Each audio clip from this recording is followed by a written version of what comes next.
Am I the a-hole for going no contact with my parents after finding out they're expecting another baby? Throwaway for obvious reasons. Some details adjusted for privacy. So, I'm not going to list exact ages or timelines, but this has been building for years. Decades, even. My biological mom was never in the picture. I was still a baby when my dad married my stepmom, so she's technically the only mother I've ever really known. But even saying that out loud feels false. From the beginning, my dad made it very clear that I was not to talk about my bio mom. She was just a donor, a mistake, and someone he wanted me to forget entirely.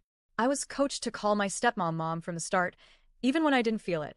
Any resistance was met with guilt trips and lectures about how family is who raises you, not who births you. By the time I was in elementary school, my parents had already started having kids together, one after the other. Some years they'd space them out, but most of the time, it felt like there was a new baby every year. It wasn't long before I became part of their parenting plan, not as a big sibling, but as a live-in nanny. What started out as, "Can you help mommy bring me a diaper?" quickly turned into, "You're feeding the baby after school," and eventually, "You're staying home today to babysit." And I don't mean occasionally. I mean, I was pulled out of school multiple times a month. Sometimes, I get all ready for class only to be told I was sick today and needed to stay home with the babies. The expectations only grew. By middle school, my chores included cooking, cleaning, changing diapers, bathing toddlers, and keeping the house spotless when guests came over. I had to take care of my stepmom when she was recovering from giving birth, run errands after school, and even pick up takeout for the family on my own dime sometimes. There were times they had so many kids in the house, I couldn't even get a quiet moment to myself. They moved me into a bedroom that shared a door with a nursery, so I'd be closer to the infants. That way, if a baby cried in the middle of the night, I could get up and deal with it because my parents needed sleep to be ready for work, or for, more baby making. It became very clear that they didn't just want help, they expected it. And when I pushed back even slightly, my stepmom would throw it in my face. "After everything I've done for you," she'd say, "this is how you repay me?" Sometimes she'd even say things like, "If you'd been born a girl, this would have come naturally." As if being forced to parent your siblings is just something girls are supposed to do by default. Eventually, I was the one managing everyone's schedules, getting the younger kids to school, making sure homework got done, helping them brush their teeth.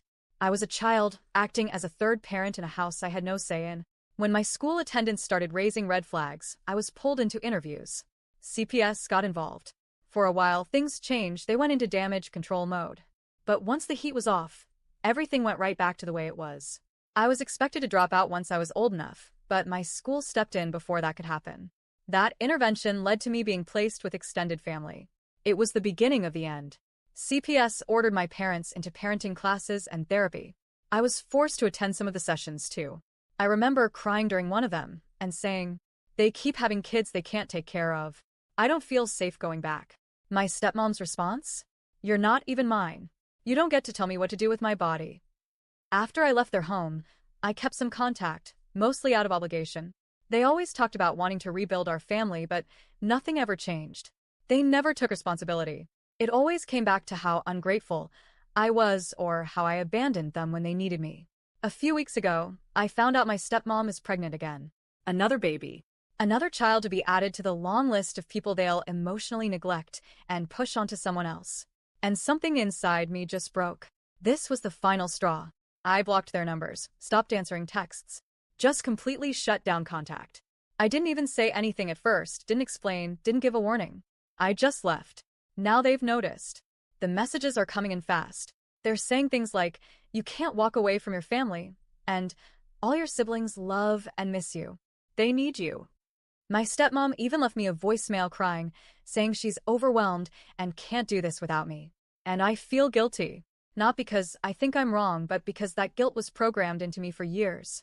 I was raised to feel responsible for all of them, even when it was killing me. And now, I'm being told that by walking away, I'm the one doing harm.